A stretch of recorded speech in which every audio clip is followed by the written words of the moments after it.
बचे हैं, तकरीबन 2 महीने बचे हैं। 13 सितंबर को एग्जाम की डेट आयोग ने फिलहाल दे रखी है। अभी बात ये रहती है इस लास्ट 2 महीने में क्या किया जाए ताकि एग्जाम क्लियर हो जाए। और इसके अलावा हम एक टॉपिक पर और बात करेंगे कि टेस्ट सीरीज है, हमें टेस्ट सीरीज लगानी चाहिए या नहीं लगानी चाहिए, इसकी यूटिलिटी क्या है। देखिए सबसे पहले 1 बाय 1 हम बात करते हैं। हल्का सा वीडियो हल्का सा बड़ा हो सकता है, पर इसको डिटेल में देखिए, आपको काफ़ी चीज़ें पता लगेगी। इसमें ना हम वो मानते हैं, कुछ बच्चे ऐसे हैं जो एकदम फ्रेशर हैं, कुछ बच्चे ऐसे हैं जो पहले से जानते हैं। तो हम दोनों को बात करते हुए आगे बढ़ेंगे। यहाँ पर सबसे पहले क्या रहेगा ना, कुछ एरिया देखो बीपीएससी का ना आप लंबे समय से देखेंगे, कुछ स्पेसिफिक एरिया है जहाँ से बीपीएससी क्वेश्चन पूछते हैं। अब उसके अंदर मीन में एक मत निकालना है। उसके लिए ये मत करना कि जैसे हिस्ट्री से पूछा जा रहा था एंशिएंट के किस किस चैप्टर से, जो भी ऐसे करता है ना मैक्सिमम टाइम उसका चांस होता है कि किसी न किसी वजह से 1 नंबर से आधे नंबर से रुकने का। हाँ कई बार ऐसा भी होता है उनके क्लियर भी हो जाते हैं, तो पर इतने माइन्यूट लेवल पर मत जाना। आपको क्या करना है, आपको ये करना है, कुछ मेजर एरिया है, जैसे आपको हिस्ट्री है, इसके अलावा आपका रहेगा सेकंड रहता है आपका साइंस रहता है, साइंस। अभी ना साइंस टेक के क्वेश्चन आने लग गए हैं। ये क्या करते हैं ना, ये करंट अफेयर से लिंक करके पूछ लेते हैं। अब कोई पूछे कि चैट जीपीटी क्या है, डीप सीक क्या है, अब बोले नहीं इसके लिए तो साइंस टेक पढ़नी नहीं, ये बेसिक क्वेश्चन होते हैं। हल्का सा साइंस टेक को ना एक ओवरव्यू देखकर उसको करंट में अप्लाई कर देना, ज़्यादा साइंस टेक में डिटेल में नहीं जाना है। दूसरा ये रहता है। तीसरा क्या रहेगा ना, तीसरा साइंस टेक के अलावा जो मेजर एरिया है ये रहता है आपका करंट अफेयर रहता है। करंट अफेयर को आप 3 तरह बांट सकते हैं, नेशनल, इंटरनेशनल, राष्ट्रीय अंतर्राष्ट्रीय, और इसके अलावा बिहार। इसके लिए ना मैं आपको रेकमेंड ये करूंगा, कोई भी 2 किताबें पढ़ना, सिंगल पर मत जाना, यानी 2 सोर्स को रेफर करना। यहाँ पर सिंगल मत जाना, भले ही ऊपर सिंगल सोर्स में चले जाना, यहाँ एटलीस्ट 2 सोर्स से पढ़ना, किसी भी 2 मैगजीन से, नेशनल, इंटरनेशनल और बिहार, कोई भी 2 मैगजीन उठाना, उससे पढ़ना। इससे आपको बेनिफिट मिलेगा। क्या मिलेगा, इससे ये पता लग जाएगा कौन से एरिया ज़्यादा इंपॉर्टेंट है। इसके अलावा ये रहेगा आपका बिहार स्पेशल,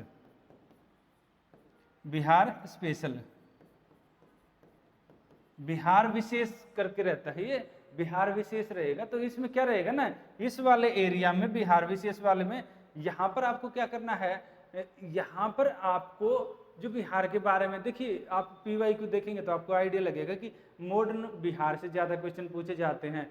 जो जो रहते हैं ज्योग्राफी के क्वेश्चन, वो मैपिंग वाले रहते हैं, बेसिक क्वेश्चन रहते हैं। तो आप इनको ना ये देखिएगा, जो पहले क्वेश्चन पूछे गए, जैसे गंगा रिवर कहाँ से बिहार में एंटर करती है, कितने स्टेट से, कितने डिस्ट्रिक्ट से गुजरती है, तो ये रहता है ना। यानी पहली बार गंगा का पूछा, अगली बार और डीप, अगली बार और डीप, ऐसे करके ना जो क्वेश्चन रहेंगे, तो ये पीवाईक्यू से आपको आइडिया लगेगा बिहार स्पेशल।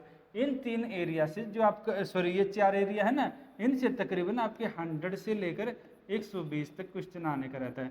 हम इसको ना 100 से 110 मानते हैं। ये कोई फिक्स पैरामीटर नहीं है, आयोग फिलहाल इस ट्रेंड पर चल रहा है इसलिए बता रहे हैं। हो सकता है 90 भी हो जाए, हो सकता है 110 की बजाय 120 भी हो जाए, हल्के से कम ज़्यादा। यहाँ हमने 120 लिखा था, काट कर 110 लिख दिया, तो आप इसको 90 से 120 मान के चलिए। और देखो इसमें क्या रहेगा ना, एवरेज अभी तक का जो रेंज है वो 100 से 110 आया है, ये याद रखना। किसी एरिया में हो सकता है कभी हिस्ट्री में ज़्यादा आ गए, साइंस में कम कर दिए, साइंस में ज़्यादा आ गए, इसमें कम कर दिए, किसी न किसी में ये बैलेंस करते हुए आयोग चलता है। नॉर्मली कहने को 30-30 होता है, पर ऊपर नीचे करता रहता है आयोग। तो ये मेजर एरिया है जहाँ से पेपर आता है। अब कोई बोलेगा कि यही 4 पढ़ के चले जाएं तो क्या हो जाएगा, बहुत ज़्यादा रिस्की रहता है। क्योंकि आयोग क्या करता है ना, जैसे हिस्ट्री के कभी भी ऐसे 30 क्वेश्चन, मान लो 30 हिस्ट्री में आते हैं, कभी भी 30 के 30 ऐसे क्वेश्चन नहीं देगा कि आपको सारे आते रहे। चाहे किसी ने पीएचडी किया है 2-3 क्वेश्चन, तो उसमें भी ऐसे डाल देगा कि जो आपको नहीं आते हैं, वो कोई ना कोई फैक्ट डाल देगा, कोई ना कोई डाटा डाल देगा, कोई ना कोई कंसेप्ट ऐसे डाल देगा एकदम, जैसे, क्योंकि ये संभव नहीं है ना कि एक टॉपिक को बहुत ज़्यादा डिटेल में पढ़ा जाए। तो इसमें कम से कम आपके 2-3 क्वेश्चन अगर रह जाते हैं, हर एक में ऐसे रहते, तो आप यानी कि आपका स्कोर ना काफ़ी ज़्यादा, पता लगा कि आपको 5-10 नंबर से रुका। तो आप सिर्फ इन एरिया के भरोसे मत जाइए, आपको क्या करना है, इन एरिया के अलावा जो नए नए बच्चे होते हैं ना, वो चले जाते हैं जो पहली बार पेपर देते हैं, या फिर जो जैसे अलग स्टेट दे रहे हैं, बीपीएससी पहली बार दे रहे हैं, तो वो इस तरह के जोन में जाते हैं। आपको ऐसा नहीं करना है। ठीक है, कोई कोई कुछ बोले उस पर मत जाइए यूट्यूबर। ठीक है, इसके अलावा आपका ये रहेगा बिहार स्पेशल के अलावा रहता है आपका इसमें ना रीजन कुछ और होते हैं, जैसे कि आपका इकोनॉमी वाला है, इकोनॉमी वाला एरिया है, इसको आप पढ़ लेना। इकोनॉमी में जीडीपी जीएनपी बेसिक इकोनॉमी पढ़नी है। इसके अलावा नेशनल और बिहार का बजट और इकोनॉमिक सर्वे पढ़ लेना, उसमें लगभग काम चल जाता है इसमें। इसके अलावा रहेगा आपका इकोनॉमी के अलावा रहेगा आपका जियोग्राफी। जियोग्राफी में आपको क्या करना है ना, जियोग्राफी में आप एनसीईआरटी पढ़ लेना, 11वीं 12वीं की फिजिकल एनसीईआरटी, और हल्के से पिछले सालों के क्वेश्चन लगा लेना, इसमें लगभग काम चल जाएगा। तो ये यहाँ ना लगभग स्टैटिक टाइप के एरिया रहते हैं, ये करंट से लिंक करके पूछा जाता है, काफ़ी ज़्यादा करंट से लिंक करके पूछा जाता है, ये स्टैटिक रहता है। इसके अलावा जैसे कि आपका रहता है पॉलिटी रह गया।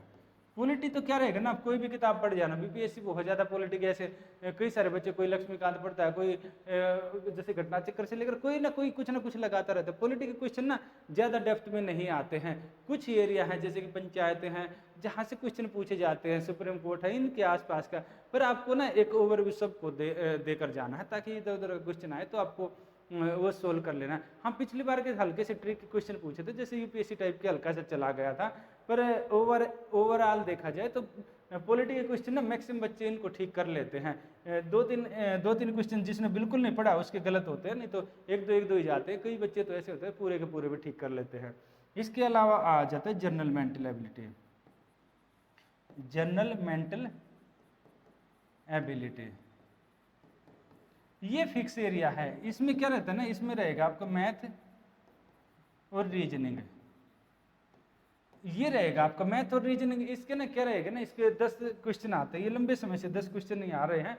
मैथ के ना आपको ज़्यादा वो नहीं करना। देखो जो रिसेंट ट्रेंड है ना, मैथ ज़्यादा डिटेल में नहीं पूछा जाता है, बेसिक आप करके जाना। ज़्यादा अगर मैथ में गहराई में घुसने लग गए ना, पता लगा कि इतना गहराई में क्वेश्चन पूछ लिया, आपको सोल्व करने में 5 मिनट लग गए और 5 मिनट के चक्कर में आपने बाकी क्वेश्चन छोड़ दिए। यहाँ कॉस्ट बेनिफिट एनालिसिस आपको देखना है कि आप क्वेश्चन सोल्व करने में टाइम कितना लग रहा है, बचेगा कितना, तो ये करते हुए आपको सोल्व करना है। मैथ और रीजनिंग का कहीं अभी ना फिलहाल देखा जाए तो रीजनिंग का हल्का सा वेटेज बढ़ा दिया है, मैथ का थोड़ा कम कर दिया, तो ये मिक्स करके पूछा जाता है। तो ये आपके 10 क्वेश्चन रहेंगे। फिर मिसलेनियस के पूछे नहीं जाते, पर आप देख जाना कि बिहार का पहला गवर्नर कौन था, यूएन का हेडक्वार्टर कहाँ है, इस तरह के WHO कहाँ पर है। इसके अलावा जैसे इंडिया के कौन से ऐसे प्रेसिडेंट है जो बिहार से रहे हैं, तो इस तरह की आप चीज़ें ना देख जाना, ये रहेगा मिसलेनियस। ऐसे करके जाएंगे ना तो आपका ना एक सेफ जोन में रहेंगे, और आप इस एरिया से तकरीबन 30-40 के लमसम क्वेश्चन भले ही आते हैं, पर ओवरव्यू सब में से निकाल के जाना। क्योंकि क्या रहेगा ना, अगर वहाँ से क्वेश्चन कम होते हैं ना, यहाँ से क्वेश्चन ऊपर, यहाँ से क्वेश्चन आपको एज मिलेगा, और एज मिलेगा ना तो चाहे आपका 2 नंबर से हो पेपर क्लियर, या फिर आपका 20 नंबर से हो पेपर क्लियर माना जाएगा। मेंस लिखने का आपको आराम से मौका मिल जाएगा। ये तो हमने एक ओवरव्यू दिया। अब बात करते हैं कि ये हमने बताया कि कहाँ कहाँ से इंपॉर्टेंट एरिया है, इन इंपॉर्टेंट एरिया को आप कवर करना। मैंने बता दिया 2 आपका। हाँ, आपको सबसे पहले क्या करना है ना, PYQ लेना है। PYQ अब जिनको नहीं पता है वो जान सकते हैं। PYQ का मतलब होता है प्रीवियस ईयर क्वेश्चन, यानी पिछले सालों के क्वेश्चन पेपर है। आपको क्या करना है, एटलीस्ट कम से कम 3 साल का 3 ईयर के जो पेपर है ये आपको एनालाइज करने हैं, कम से कम एटलीस्ट 3 ईयर के। आप इसको ना एनालाइज करेंगे ना तो आपको एक ओवरव्यू मिलेगा कि पेपर किस एरिया से आ रहा है, किस ट्रेंड पर आ रहा है। तो आप इससे ना एक ट्रेंड पता लगेगा, उस ट्रेंड पता लग कर ना फिर उन एरिया को आप कवर कर सकते, पता लग जाएगा कि बीपीएससी क्या है और बाकी एग्जाम से कैसे अलग है, उन एरिया को आप कवर करना।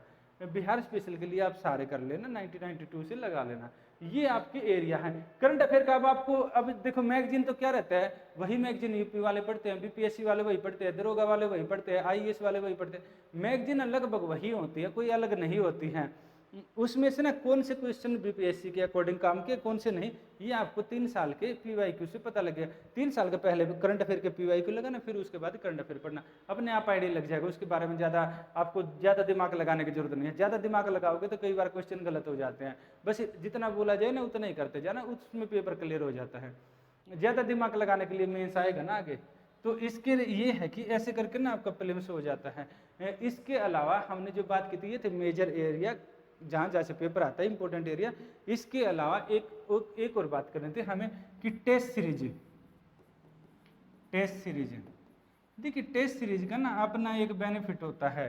टेस्ट सीरीज का क्या बेनिफिट होता है, जैसे होता है ना कि आप शीशे के सामने खड़े होते हैं तो आपको ये पता लग जाता है कि कमियां कहाँ कहाँ पर है और कहाँ कहाँ कमी है, तो आप क्या करते हैं उसको दूर करते हैं। जैसे सुबह सुबह आप खड़े होते हो तो पता लगता है कि अच्छा यहाँ पर बाल ऐसे बनाना है, ये है वो है, तो वो सारी चीज़ें ना टेस्ट सीरीज का काम करता है। टेस्ट सीरीज ना प्रीलिम्स में देखो, मेंस की अलग चलती है, मेंस के लिए कभी फिर बात करेंगे। मैं प्रीलिम्स लेवल पर बात कर रहा हूँ अभी, प्रारंभिक परीक्षा पर, प्रीलिम्स लेवल पर है।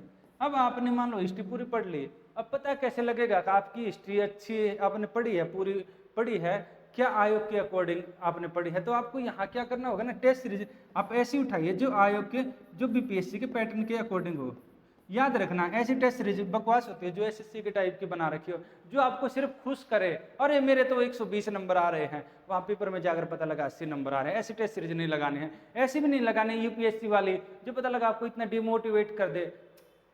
पीपीएससी तो बहुत ज़्यादा मुश्किल है, वहाँ बाद में पेपर में जाए फिर खूब सारी गालियाँ दो, कैसी टेस्ट सीरीज बनाई थी पता नहीं, वहाँ तो इतने मुश्किल बना दिए, यहाँ देखा तो यहाँ तो इतना नेगेटिव था, यहाँ आराम से पेपर सोल्व हो गया। तो ऐसी नहीं लगानी है टेस्ट सीरीज, वही लगाने हैं जो बीपीएससी के अकॉर्डिंग हो। कोई भी टेस्ट सीरीज लगा सकते हैं, जैसे इधर भी चलती है, इधर आप देखेंगे ना, इधर जो टेस्ट सीरीज होती है तकरीबन उनके 44 से ज़्यादा पेपर होते हैं, उसमें आप लगा सकते हैं। वो काफ़ी अच्छे साइंटिफिक तरीके से ना उसको कस्टमाइज किया जाता है, उसको साइंटिफिक तरीके से बनाया जाता है। तो इधर की भी टेस्ट सीरीज लगा सकते हैं, वो आपके ऊपर होता है। मेरे कहने की बात यह है कि आप जब टेस्ट सीरीज लगाते हैं तो टेस्ट सीरीज जब लगाएंगे तो उसमें क्या रहता है ना, इसमें जैसे आपने हिस्ट्री का पेपर देखा, हिस्ट्री वाला पेपर देखा, हिस्ट्री है भाई, आप लगातार इतिहास पढ़ रहे हो, अब इतिहास पढ़ते पढ़ते लोग तो पीएचडी भी कर जाते हैं। अब इतिहास आप पढ़ रहे हो, क्या आपने जो पढ़ा है कॉन्फिडेंस आ गया, मैंने अच्छा पढ़ लिया, क्या बीपीएससी के जो पेपर आएगा उसके अकॉर्डिंग आपका तैयारी ठीक है या नहीं है, वो कैसे पता लगेगा। तो उसका एक ये है कि आप ने वहाँ पर ना टेस्ट सीरीज के ना क्वेश्चन सोल्व करके देखें हिस्ट्री के, अच्छे हिस्ट्री के क्वेश्चन सोल्व करके देखें, हाँ हिस्ट्री के क्वेश्चन ठीक हो रहे हैं, आयोग के पैटर्न के अकॉर्डिंग मेरा स्कोर ठीक जा रहा है, तो यानी कि ये यहाँ पर क्या रहेगा, यानी कि ये एरिया कवर होगा। फिर आप ज्योग्राफी देखो, फिर इकोनॉमी देखो, ऐसे स्टेप बाय स्टेप आगे आगे बढ़ते, जिसमें आपका स्कोर कम जा रहा है यानी कि उस एरिया पर आपको थोड़ी सी मेहनत करने की जरूरत है।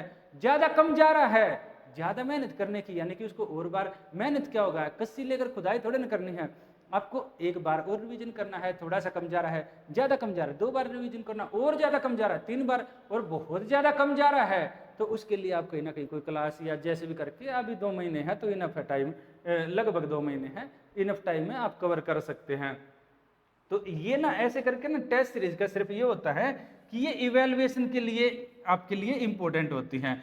तो इससे ना आप खुद का सेल्फ इवेल्युएशन कर सकते हैं। और ज़रूरी नहीं है, जिसको जैसे पुराने बच्चे यही करते हैं, वो तो क्या करते हैं, बाहर से जाएंगे टेस्ट सीरीज लाएंगे और ला कर देखेंगे, अच्छा ठीक है ये टेस्ट सीरीज है, कई सारे फालतू होंगे उनको डाल देंगे, कुछ टेस्ट सीरीज लगा लेते हैं। लगाने से बस ये पता लग जाएगा एक एरिया किससे आ रहे हैं और माइंड ओरिएंटेशन हो जाए। इसके अलावा टेस्ट सीरीज की ज़्यादा उपयोगिता नहीं होती है। हाँ, अगर आपको ये लग रहा है कि स्पेसिफिक तरीके से देखो टेस्ट सीरीज, अगर आपका जैसे जिन बच्चों का लगातार प्रीलिम्स से निकल रहा है, मेंस दे रहे हैं या इंटरव्यू दे रहे हैं या जो सिलेक्टेड हैं, उनके लिए टेस्ट सीरीज सिर्फ और सिर्फ किसका एक मीडियम होती है, सिर्फ कुछ कोई पेपर लगाते हैं, पेपर लगाकर अपना एक उस जोन में आते, एक वो बच्चे हैं। दूसरे वाले क्या हैं, दूसरे वाले बच्चे वो हैं जो बताए ना, पहले तो वो हैं जो पीटी पास कर चुके हैं, पहले जो मेंस लिख रहे हैं, इंटरव्यू दे रहे हैं या सिलेक्टेड हैं, ये ग्रुप वाले हैं जो पहले से ही हैं। तो ये वाले तो इनके लिए सिर्फ टेस्ट सीरीज काम करेगी, किसका, सिर्फ एक माइंड ओरिएंटेशन बनाने का। दूसरे वाले वो स्टूडेंट हैं जो इवेल्युएशन के लिए यूज करते हैं, इवेल्युएशन के लिए चाहिए।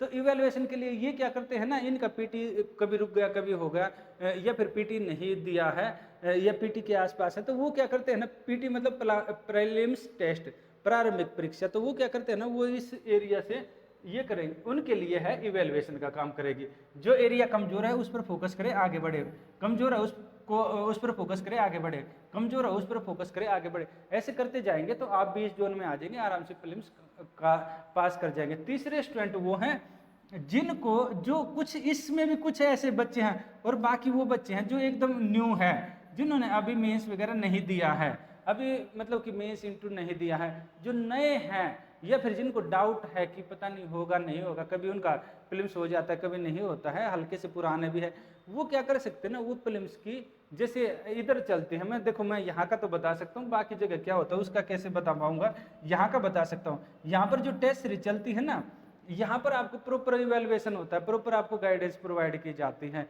कि आपको कैसे काम करना है, कैसे अभी के एरिया पर काम करना है, कैसे आगे बढ़ना है। आप अगर चाहें तो ना वो कर सकते हैं, उसका ज़्यादा प्राइस भी नहीं रहता, वो बेसिक बहुत कम प्राइस में चलती है, उसको प्रिंटिंग कॉस्ट ही मान सकते हैं, उसमें चलती है। क्योंकि हम इसको प्रॉफिट कमाने का नहीं मानते हैं, काफ़ी चीज़ें ऐसी होती है जो बच्चे के फायदे के लिए ऐसे ही कर देनी चाहिए, ठीक है। तो इसलिए ना यहाँ प्रॉफिट कमाने का नहीं रहता, वो सिर्फ और सिर्फ ये रहता है कि ठीक है, क्योंकि इसमें खर्चे भी कई सारे होते हैं, तो सिर्फ प्रिंटिंग चार्ज पर होती है, जिसको ज्वाइन करना चाहे तो कर सकते हैं, ये है। तो जो बच्चे ये है ना, इनको तो हम बहुत ज़्यादा सलाह नहीं देंगे टेस्ट सीरीज के लिए। जो ये दो हैं इनके लिए तो ये बोलेंगे ठीक है, आप उठाइए टेस्ट लगाइए, अगर यहाँ से लगाने या जहाँ से लगाने आप लगाइए।